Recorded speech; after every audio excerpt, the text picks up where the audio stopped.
قابل احترام بزرگوں، عزیز بھائیوں اور محترم حاضرین، سب سے پہلے مجھے اور آپ کو اللہ تعالیٰ کا شکر اور اس کی حمد بجا لانی چاہیے کہ اللہ تعالیٰ نے ہم کو ماہ مبارک عطا فرمایا.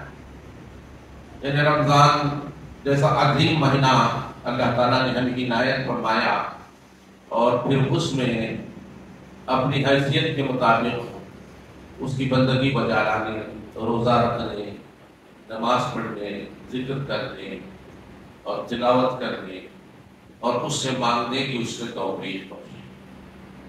یہ بڑی سعادت کی بات ہے، بڑی خوش نصیبی کی بات ہے کہ انسانوں کو اللہ تعالیٰ رمضان جیسا بابرکت مہینہ عطا فرمائے.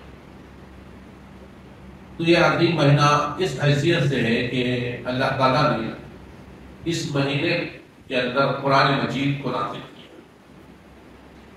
قرآن مجید وہ ایسی بڑی نعمت ہے کہ اللہ تعالیٰ نے اس کے اس عظمت میں انسانوں سے کہے کہ جس مہینے میں ہم نے یہ کتاب نازل کی اس پورے مہینے کے تم روزے رکھو تاکہ تم اس کتاب کا جو فائدہ ہے وہ حاصل کر سکو.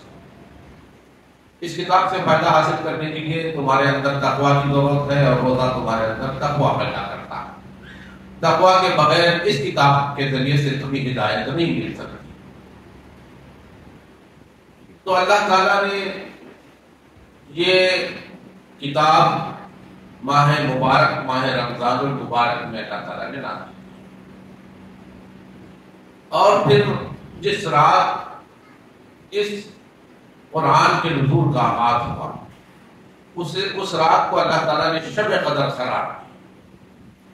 یعنی ایک ایسی عظیم رات جو 1000 مہینوں کے راتوں سے افضل ہے. انسان اس میں عبادت کر لے تو گویا اس نے پوری زندگی 83 سال کا مطلب کیا ہو، 1000 سال 1000 مہینوں سے بڑھ کر کا مطلب. یعنی گویا انسان نے اپنی پوری زندگی عبادت میں گزار. کسی کا اللہ تعالیٰ کا ذکر کرنا گویا کہ کسی انسان نے اپنی پوری زندگی کی اللہ تعالیٰ کے ذکر میں لگا دی. تو یہ بڑی اللہ تعالیٰ نے مسلمانوں کو ایک عظیم نعمت عطا کی شب قدر کی شکل میں. تو بہرحال یہ سب جو ہے انسان سے اس بات کے مطالبے کے لیے، اس تقاضے کو پورا کرنے کے لیے ہے کہ انسان وہ انسان بنے جو قرآن چاہتا ہے، جو اللہ چاہتا ہے، ایسا انسان بنے. اللہ کے رسول صلی اللہ علیہ وسلم نے اس قرآن کی تلاوت کر کے صحابہ کرام کو سنایا، کہ پیغام پہنچایا. وَالَّذِي بَعَثَ فِي الْأُمِّيِّينَ رَسُولًا مِّنْهُمْ يَتْلُو عَلَيْهِمْ آيَاتِهِ. اللہ کے رسول صلی اللہ علیہ وسلم اس کتاب کی آیات کی تلاوت کرتے تھے. وَيُزَكِّيهِمْ، اور ان کا تزکیہ کرتے تھے. وَيُعَلِّمُهُمُ الْكِتَابَ وَالْحِكْمَةَ، اور ان کو اس کتاب کی حکمت کی باتیں سکھاتے تھے. وَإِن كَانُوا مِن قَبْلُ لَفِي ضَلَالٍ مُبِينٍ، حالانکہ وہ اس سے پہلے کیا ہے، وہ لوگ گمراہی میں مبتلا تھے. تو اللہ کے رسول صلی اللہ علیہ وسلم نے اس قرآن کے روشنی میں جو رجال، جو لوگ تیار کیے، وہ قرآن مجید کا چلتا پھرتا نمونہ ہے. وہ قرآن کے ماڈل تھے، وہ قرآن کے مثالیں نمونے تھے جس کو اللہ کے رسول صلی اللہ علیہ وسلم نے بنایا تھا. اللہ کے رسول صلی اللہ علیہ وسلم نے جن کے دلوں میں قرآن لکھ دیا تھا، وہ قرآن بظاہر پڑھنے والے نظر آتے تھے، خالی نظر آتا ہے، حقیقت میں ہے قرآن.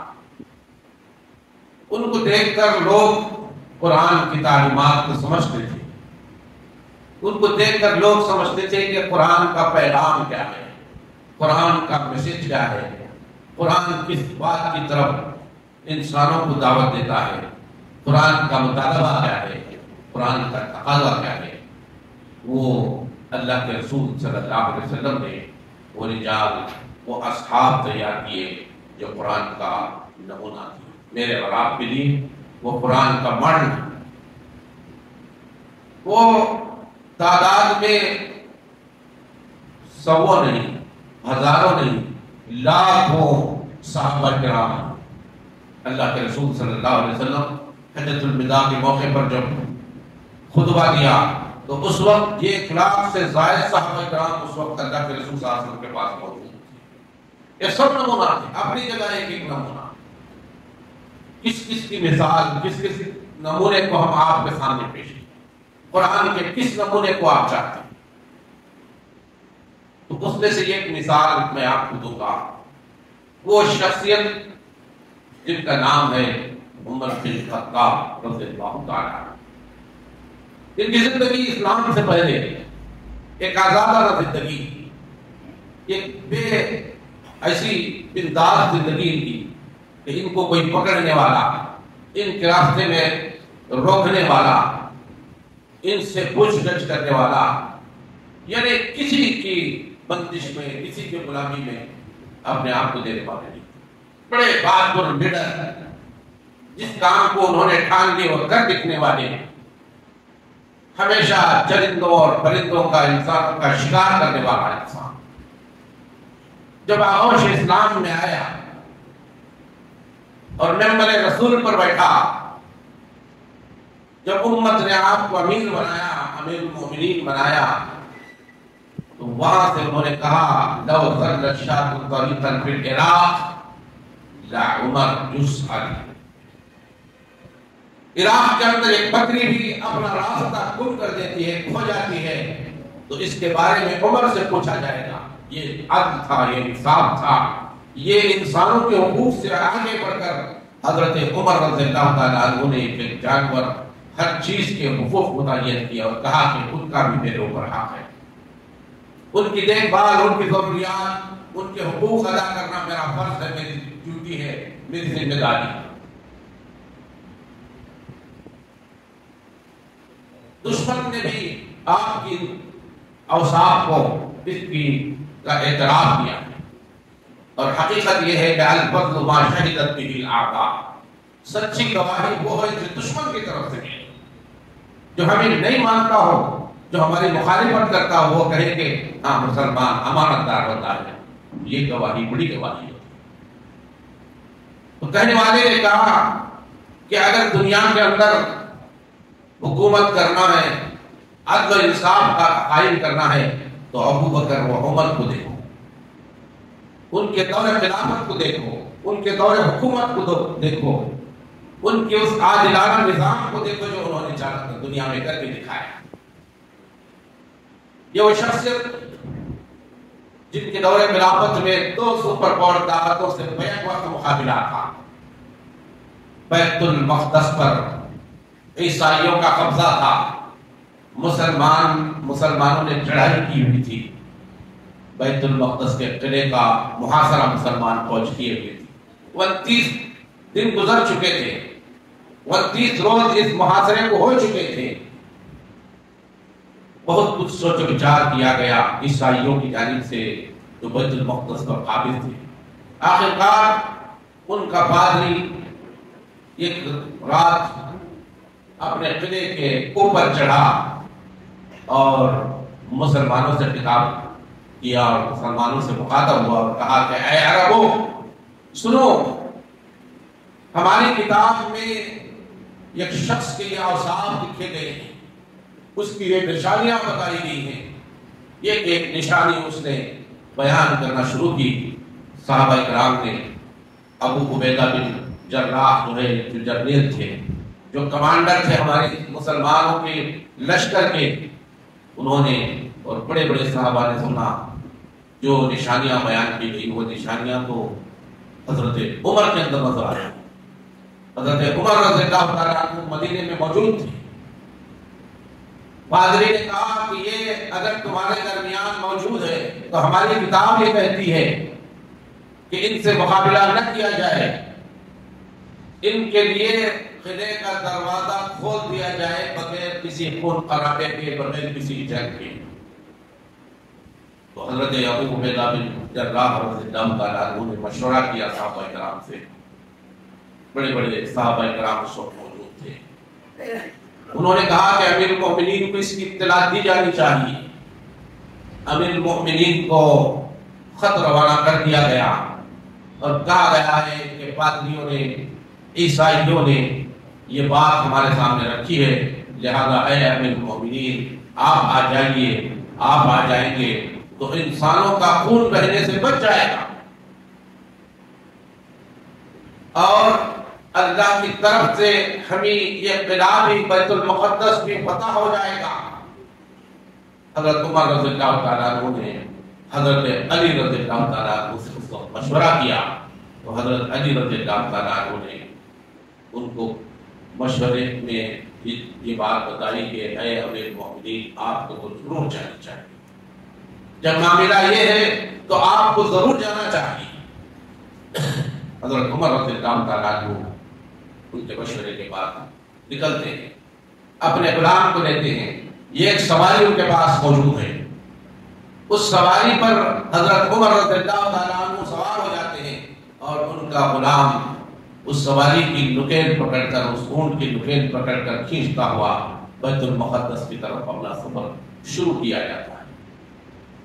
حضرت عمر رضی اللہ تعالیٰ عنہ سورہ بقرہ کی تلاوت شروع کرتے ہیں۔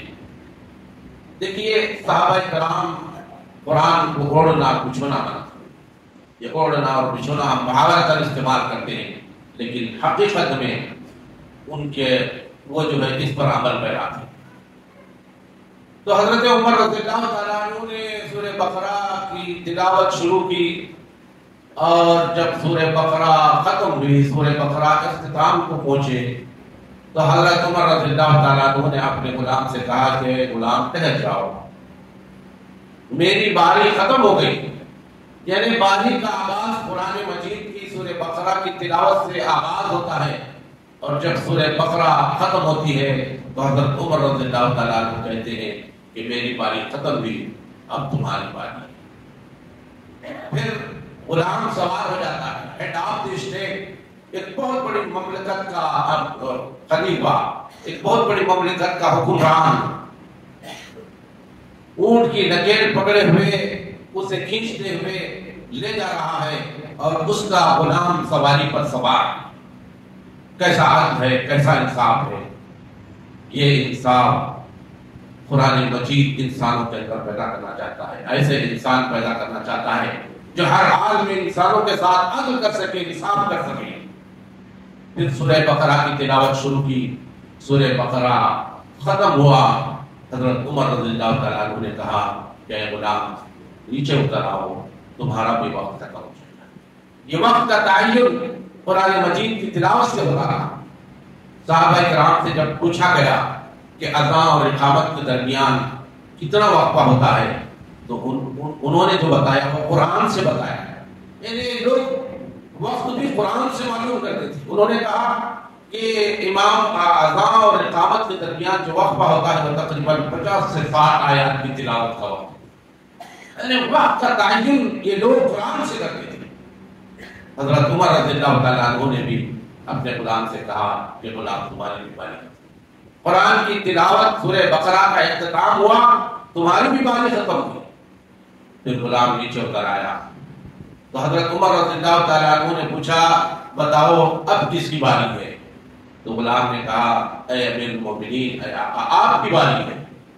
تو حضرت عمر رضی اللہ تعالیٰ عنہ نے کہا نہ میری باری نہ تمہاری باری، اب باری خدا کی قسم اس اونٹنی کی، یہ بھی جاندار ہے، اس کا بھی حق ہے کہ یہ بھی بغیر کسی اپنے بوجھ اٹھائے ہمارے ساتھ چلے۔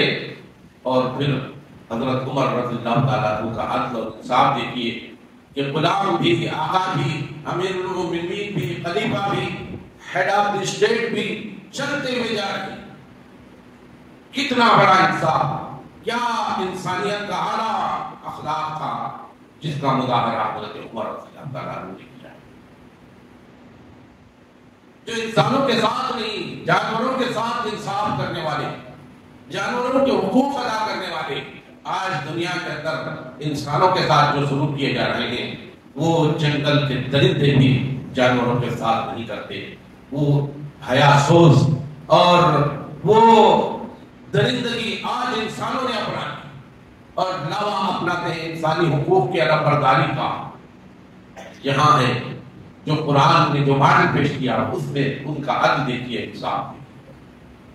بہرحال حضرت عمر رضی اللہ تعالیٰ عنہ وہ سفر کر رہے تھے، تو جب بیت المقدس کے قریب پہنچے تو اس وقت باری غلام کی تھی، غلام سوار تھا، اور وقت کا خلیفہ، وقت کا بادشاہ جو وہ تصور کرتے تھے، وہ اونٹ کی نکیل پکڑے ہوئے کھینچتے ہوئے جا رہا ہے اور اس کا غلام اس سواری پر سوار ہے. راستے میں تھوڑا کیچڑ آ جاتا ہے، حضرت عمر رضی اللہ تعالیٰ عنہ اپنے جوتے ہاتھوں سے نکال لیتے ہیں.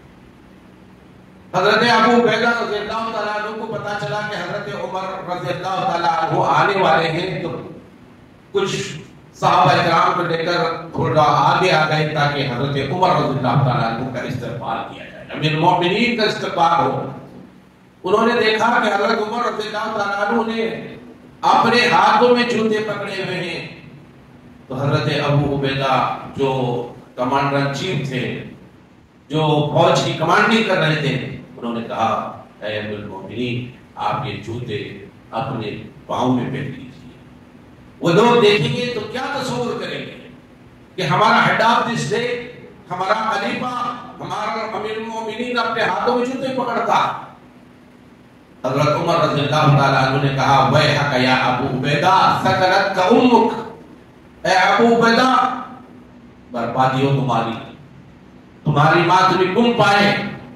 کیا سمجھتے ہو کہ ہماری عزت اپنے جوتے پاؤں میں پہننے سے؟ عزنا اللہ بالاسلام والقرآن، اللہ تعالیٰ نے ہم کو عزت اسلام اور قرآن کی بدولت دی ہے. جوتوں کو ہاتھوں میں پکڑنے سے ہم ذلیل ہونے والے نہیں ہیں، اپنے اصول سے بچ جائیں گے، عدل و انصاف سے نکل جائیں گے، دنیا کے اندر ہماری عزت نہیں ہوگی. حضرت ابو عبیدہ رضی اللہ تعالیٰ عنہ نے کہا کہ اے امیر المومنین آپ سوار ہو جائیے، آپ سواری پہ چڑھ جائیے اور غلام کو نیچے اتار دیں. کہیں وہ لوگ، یہ پادری، یہ عیسائی لوگ یہ نہ سمجھے کہ جو سوار ہے وہی ہمارا امیر ہے، وہی ہمارا بادشاہ ہے، وہی ہمارا ہیڈ آف دی اسٹیٹ ہے. حضرت عمر رضی اللہ تعالیٰ عنہ نے کہا نہیں، باری تو اسی کا ہے، عدل انصاف کا تقاضا یہ ہے کہ وہی سوار ہے. پھر تھوڑی دیر آگے بڑھتے ہیں، حضرت ابو عبیدہ رضی اللہ تعالیٰ عنہ دیکھتے ہیں کہ حضرت عمر رضی اللہ تعالیٰ عنہ نے بڑے پرانے کپڑے پہنے ہوئے ہیں جن کے اوپر پیبند لگے ہوئے. حضرت ابو عبیدہ رضی اللہ تعالیٰ عنہ نے کہا اے امیر المومنین وہ زمانہ تھا جب ہم غربت کا شکار تھے، کھانے کے محتاج تھے، پہننے کے محتاج تھے، ہمارے پاس کپڑا نہیں تھا. آج ہم نے ملکوں کو فتح کیا اور مملکت اسلامی بڑی وسیع ہو گئی، ہمارے پاس بہت سارے مال غنیمت آ گئے، بیت المال میں بے حساب مال جمع ہے، ہر ایک کے پاس مال و دولت کی بہتات ہے، اب کسی چیز کی کمی نہیں ہے. ہر شخص چاہے تو ریشم اور دیبا کے کپڑے پہن سکتا ہے. لہذا اے امیر المومنین ان کپڑوں کو اتار دیجیے اور ایک نیا جوڑا پہن لیجیے تاکہ یہ عیسائی ہمارے خلیفہ کے متعلق غلط فہمی میں شکار ہو. حضرت عمر رضی اللہ تعالیٰ عنہ نے ان کی پیشکش قبول کی، ان کا جوڑا لے لیا اور لے کر پہن لیا. پہننے کے بعد آدمی کی ایک عادت ہوتی ہے جب کپڑے پہنتا ہے تو دیکھتا ہے کہ اسے کیسا لگ رہا. حضرت عمر رضی اللہ تعالیٰ عنہ نے بھی جب پہنا تو ادھر ادھر دیکھنے لگے کہ میرے کپڑوں کا کلر شلر کیسے لگتا ہے. یہ دیکھ رہے تھے کہ ان کے دل کے اندر یہ احساس پیدا ہوا کہ یہ تو آدمی کی تکبر کی علامت ہے. والکبر رداء اللہ، اور کبریائی تو اللہ تعالیٰ کی چادر ہے. انسان کے اندر کبر آ جائے، غرور آ جائے، یہ بہت بڑا گناہ ہے. انہوں نے فوراً کہا ویحک یا ابا عبیدہ، اے ابو عبیدہ میں تیری وجہ سے ہلاک ہو گیا ہے، تو سبب بنا ہے اس کا کہ میرے اندر غرور آیا ہے ان کپڑوں کی وجہ سے، لہذا لاؤ میرے پرانے کپڑے، میں انہیں کپڑوں کو پہنتا ہوں۔ ان کپڑوں کے ذریعے سے میرے اندر جو تکبر آ گیا، یہ تکبر ایک مسلمان کو زیب نہیں دیتا، پھر وہی کپڑے پہنے۔ پھر پادری کو بتایا گیا کہ جس شخص کو آپ نے دعوت دی تھی، جس شخص کو بلانے کو کہا تھا، اس کو بلا لیا گیا، یعنی ہمارے امیر المومنین آ چکے ہیں، جو صفات تم نے بتائے تھے وہ ان کے اندر موجود ہیں۔ اوپر سے اس پادری نے، اس عیسائیوں کے اس عالم نے کہا کہ لوگوں گنو ان کے کپڑوں کے اندر کتنے پیوند ہیں، 7 پیوند ہونے چاہیے، اگر 7 ہیں تو ہماری کتاب سچی ہے، اگر ان کے کپڑوں میں 6 یا 8 پیوند ہیں تو ہماری کتاب جھوٹ نہیں کہہ سکتی۔ پھر گنا گیا 1 2 3، بالکل 7 پیوند حضرت عمر رضی اللہ تعالیٰ عنہ کے کپڑوں کے اندر لگائے گئے تھے۔ پادری نے کہا یہ بالکل ہماری ناموس اسی شخص کے بارے میں کہتی ہے، خوشخبری دیتی ہے اور بتاتی ہے کہ اس کے لیے ہمارا قلعے کا دروازہ کھول دیا جائے۔ لہذا حضرت عمر رضی اللہ تعالیٰ عنہ کی ان نشانیوں کو دیکھنے کے بعد قلعے کا دروازہ کھول دیا جاتا ہے۔ حضرت عمر رضی اللہ تعالیٰ عنہ اس کے اندر داخل ہونے سے پہلے جب دروازے کے قریب جاتے ہیں تو حضرت ابو عبیدہ رضی اللہ تعالیٰ عنہ سے کہتے ہیں کہ اے امیر المومنین آگے مت بڑھیے، کہیں ہو سکتا ہے کہ ان کی وہ چالاکی ہو جو آپ کو اعلان کرنا چاہتے ہیں، دھوکہ دے کر آپ کو مارنا چاہتے ہو۔ حضرت عمر رضی اللہ تعالیٰ عنہ نے کہا اے ابو عبیدہ لو ما قال لنا رسول اللہ صلی اللہ علیہ وسلم انت امیر هذه الامہ لعرفت ما زعنا۔ اے ابو عبیدہ اگر اللہ کے رسول صلی اللہ علیہ وسلم نے تیرے متعلق یہ نہ کہا ہوتا کہ تو اس امت کا امین ہے، امین الامت کا لقب حضرت ابو عبیدہ رضی اللہ تعالیٰ عنہ کو اللہ کے رسول صلی اللہ علیہ وسلم نے دیا تھا، تو وہ یاد دلا رہے ہیں حضرت عمر رضی اللہ تعالیٰ عنہ اگر اللہ کے رسول صلی اللہ علیہ وسلم نے تجھے یہ لقب نہ دیا ہوتا تو جانتا آج کہ میں کون ہوں۔ دل یہ بات تیرا ایمان اتنا کمزور ہو گیا ہے تو یہ سمجھتا ہے کہ زندگی اور موت یہ اس دنیا میں طے ہوتی ہے۔ الموت، وہ موت جو ہے وہ اس کا فیصلہ ہوتا ہے۔ فوق سبع سماوات، 7 آسمانوں کے اوپر انسانوں کی موت کا فیصلہ ہوتا ہے۔ کیا تم موت سے اتنے ڈرنے لگے ہو، مجھے یہ سمجھتے ہو کہ یہ ہلاک کر دیں گے؟ جب تک اللہ تعالیٰ کا فیصلہ نہیں ہوگا میری جان کوئی نہیں لے سکتا، کسی کی جان کوئی نہیں لے سکتا۔ لہٰذا اللہ حضرت امیر المومنین آگے بڑھے، پھر دروازہ ان کے لیے کھولا گیا، پھر وہ قلعہ مسلمانوں نے فتح حاصل کی۔ حضرت عمر رضی اللہ تعالیٰ عنہ اس میں غرور میں مبتلا نہیں ہوئے کہ میری وجہ سے یہ بیت المقدس فتح ہو گیا۔ رات بھر اللہ تعالیٰ کی عبادت کرتے ہوئے، سجدہ کرتے ہوئے حضرت عمر رضی اللہ تعالیٰ عنہ نے وہ رات گزاری، وہ رات گزاری۔ یہی وہ حضرت عمر رضی اللہ تعالیٰ عنہ تھے جب مدینے کے اندر قحط پڑ گیا۔ عرب کے لوگ بہت زیادہ گوشت کھانے کے عادی ہوتے ہیں، وہاں ان کی غذا معمولی ہوتی ہے، کچھ بھی چھوٹی چیز مطلب وہ گوشت کھانا یہ سمجھتے۔ تو جب خاص شادی پڑ گئی تو ایک بار سب لوگوں نے مل کر یہ سوچا کہ کوئی جانور ہوا کرتے ہیں اور سب مل کر جو ہے ہم کھا لیتے۔ اس وقت مدینہ چھوٹی سی بستی تھی، تو جانور ذبح کیا گیا، گوشت پکایا گیا، باورچی نے اس میں سے اچھے بوٹیاں نکالی، اسے روسٹ کیا، اسے بھنا اور اسے الگ سے رکھ دیا، سب لوگ کھا لیے۔ حضرت عمر رضی اللہ تعالیٰ عنہ آئے تو اس باورچی نے وہ کھانا ان کے سامنے پیش کیا، تو حضرت عمر رضی اللہ تعالیٰ عنہ نے پوچھا لمن ھذا الطعام، یہ کھانا کس کے لیے ہے؟ تو اس نے کہا لک یا امیر المومنین، اے امیر المومنین یہ آپ کے لیے ہے۔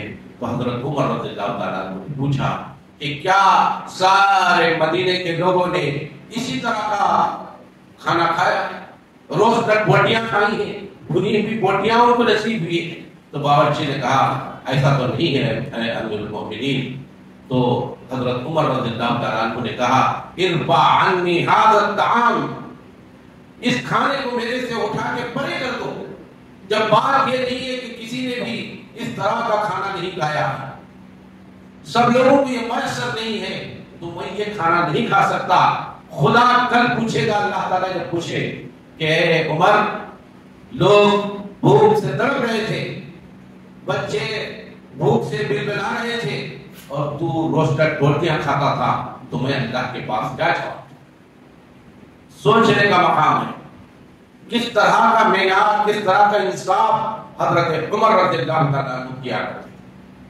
یہی وہ عمر جب لوگوں کی ضروریات کو سمجھتا، گلیوں میں کش لگاتا تھا، معلوم ہوتا کہ کوئی ضرورت مند ہے تو بیت المال سے خود اپنے کاندھے پر وہ ساز و سامان لاد کے آٹا، چاول، دال، جو ضروریات کی اجناس ہوتی تھی وہ حضرت عمر رضی اللہ تعالیٰ عنہ اپنے کاندھے پر لے جاتے.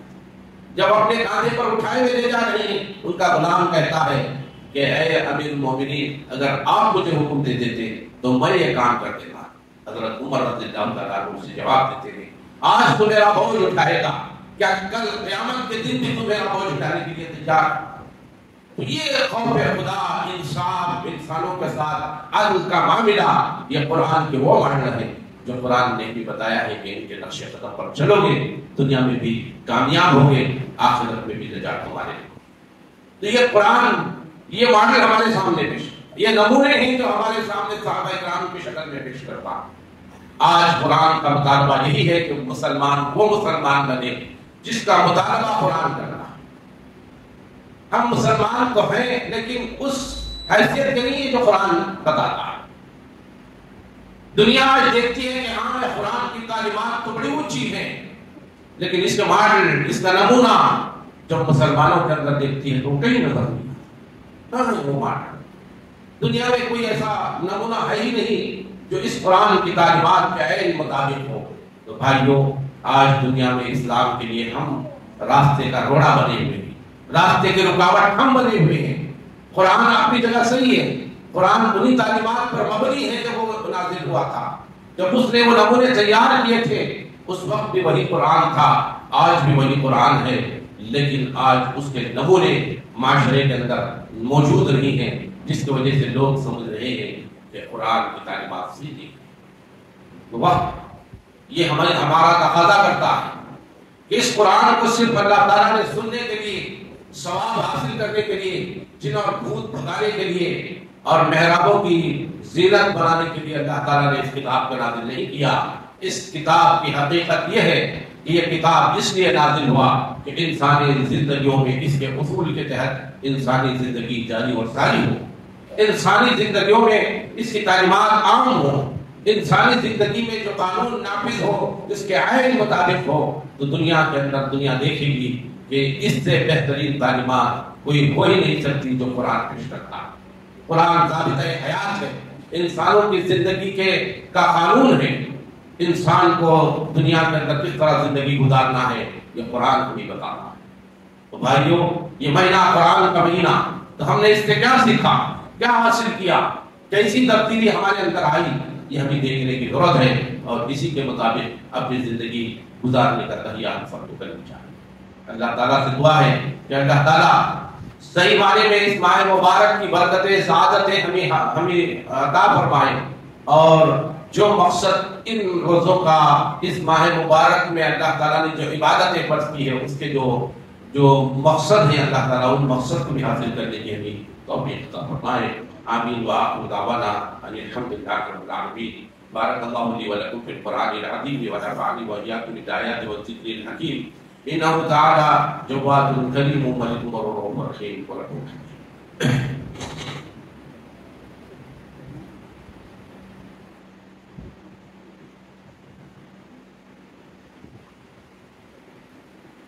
الحمد للہ نحمده ونستعینه ونستغفره ونؤمن به ونتوکل علیہ ونعوذ باللہ من شرور انفسنا ومن سیئات اعمالنا من یهده اللہ. جزاکم اللہ خیرا.